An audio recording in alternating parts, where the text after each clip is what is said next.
Hola a todos, mi nombre es Lubianca y por supuesto es un placer. Para comenzar quiero aclarar que el propósito de este video es netamente educativo, es que es una nota de mi clase, y está explicado bajo el punto de vista del escritor del libro. El libro a tratar es La otra historia de los Estados Unidos, el cual fue escrito por Howard Zinn, este señor que ven aquí. Son específicamente 4 capítulos de los cuales hablaré. En su libro, Howard Zinn narra una perspectiva distinta a lo de los conquistadores y muchos historiadores, de la historia de los Estados Unidos desde 1492 hasta el presente. Bueno, el presente de cuando terminó el libro, más o menos por el 1980. Así que comencemos. Capítulo 1. Colón, los indígenas y el progreso humano. En este primer capítulo, el autor nos narra las características de los arawaks, quienes eran los indígenas de las islas de las Antillas. Los describe como personas hospitalarias y que les gustaba compartir. Eran comparados con los indígenas del continente europeo en cuanto a carisma y calidad humana, algo que no era muy popular en una Europa renacentista que estaba dominada por la religión, los reyes y la obsesión por las riquezas.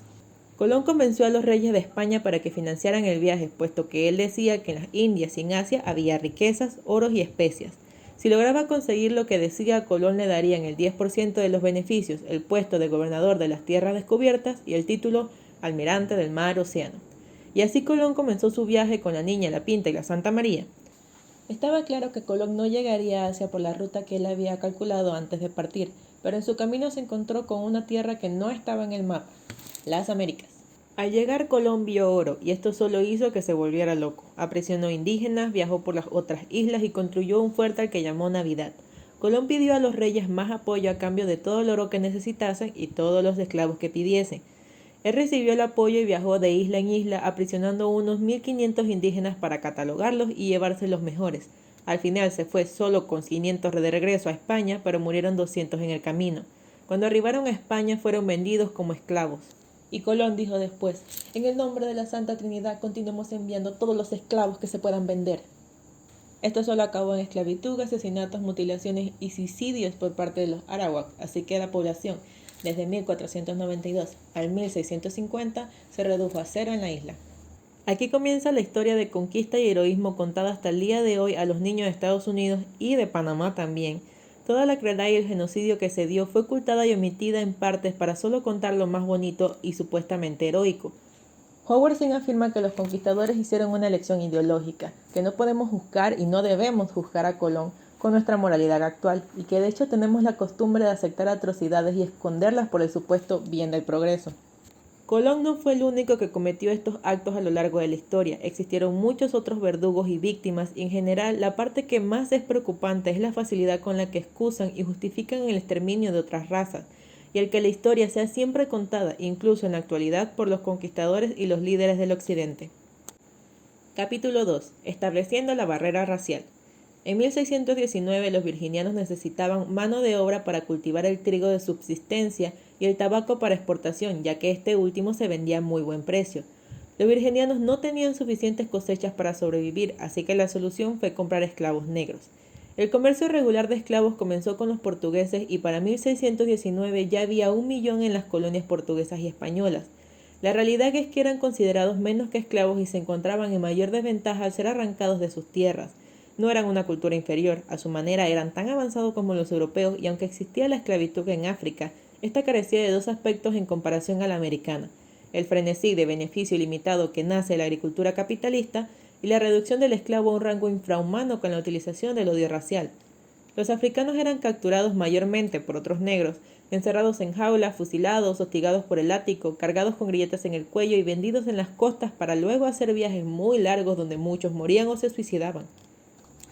Para 1800 se habían transportado entre 10 y 15 millones de negros africanos, pero África perdió unos 50 millones de seres humanos.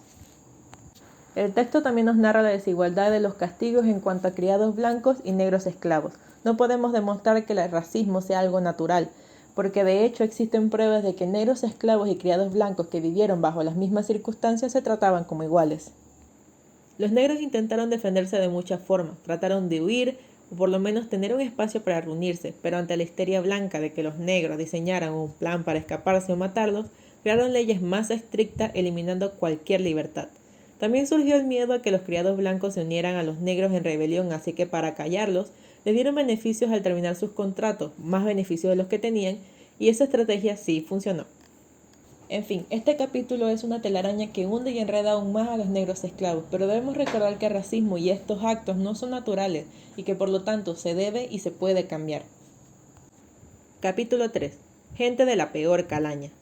La rebelión de Nathaniel Bacon es el centro de todo este capítulo. Bacon desató una rebelión, o Bacon, realmente no sé cómo es su nombre, debido a que al ser un colono inglés y haber terminado su contrato de criado, el estado de Virginia los empuja a todos al borde fronterizo para que vivan también al lado de los indios. Bacon, aunque poseía un gran pedazo de tierra, no estaba contento con convivir con los indios salvajes. En 1676, Virginia pasaba por una fuerte depresión económica. Había mucha pobreza y pocos queriendo ayudar a mejorar. Debido a esto se iniciaron levantamientos y el gobierno virginiano no dudó en suprimirlos.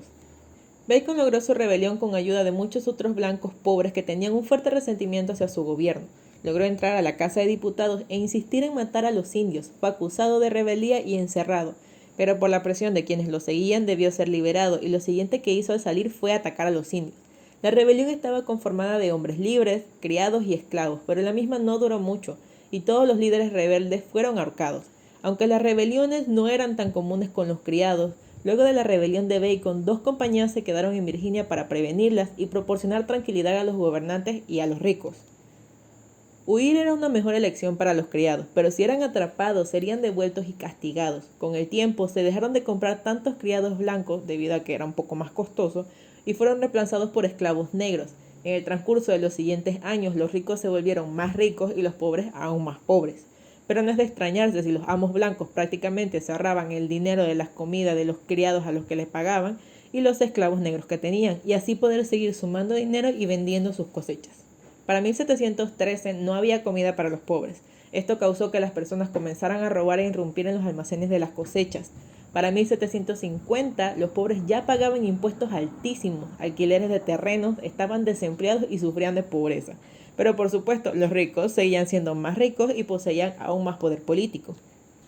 De 1760 al 1780, las castas blancas utilizaron un lenguaje de libertad e igualdad para controlar a los blancos pobres en la revolución con Inglaterra y a su vez tener que evitar eliminar la desigualdad y la esclavitud. ¿No les parece un poco irónico eso? Capítulo 6. Los íntimamente oprimidos. Este capítulo nos habla de las mujeres, las cuales fueron oprimidas e invisibilizadas. Para los hombres las características físicas eran lo más importante y ellos podían usarlas, explotarlas, convertirlas en sus sirvientas, compañeras sexuales, amigas, madres, profesoras y guardianas de sus hijos. Para el año 1619 muchas mujeres inglesas llegaron a Virginia y se convirtieron en criadas blancas. Eran tratadas muy parecidas a los esclavos negros, con la diferencia de que sus contratos sí tenían caducidad, pero el abuso sexual a las criadas se volvió bastante frecuente. En cuanto a las esclavas negras, solo debemos multiplicar los horrores que vivieron los esclavos negros. Dieron a luz encadenadas entre cadáveres en las embarcaciones y fueron perseguidas y abusadas por sus amos desde muy jóvenes. Por otro lado, las mujeres blancas cargaban sus otras cadenas, debían casarse, y al casarse tendrían a su esposo y a la vez a su amo. Él podría golpearlas, pero no podía matarlas. Todo era propiedad del esposo, con ella incluida, y si la esposa trabajaba, los ingresos también le pertenecían al esposo. Las mujeres que tenían hijos fuera del matrimonio eran castigadas ante la ley. Se les trató psicológicamente para que entendieran cuál era su lugar por tantos años, pero eso no fue suficiente. No importaba si eran castigadas, enjuiciadas, humilladas y hasta acusadas de herejía, ellas seguían rebelándose.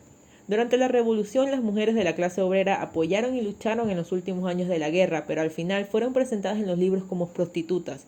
Por otro lado, las mujeres de la clase alta son las que se conocen como feministas en los libros, ya que ellas tenían la libertad de escribir y expresarse un poco más.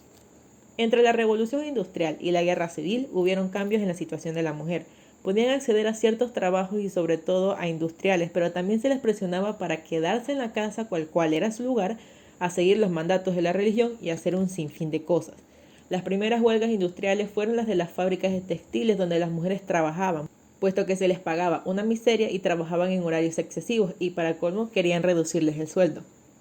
Con el pasar de los años hubieron más movimientos, más huelgas, más mujeres tratando de estudiar en colegios y universidades y trabajando en distintos puestos, y aunque la mayoría de los hombres la trataban como locas, semi-hombres, entre otros adjetivos, algunos hombres cambiaron su pensar para apoyarlas, otros decidieron apoyarlas dando su punto de vista a su favor.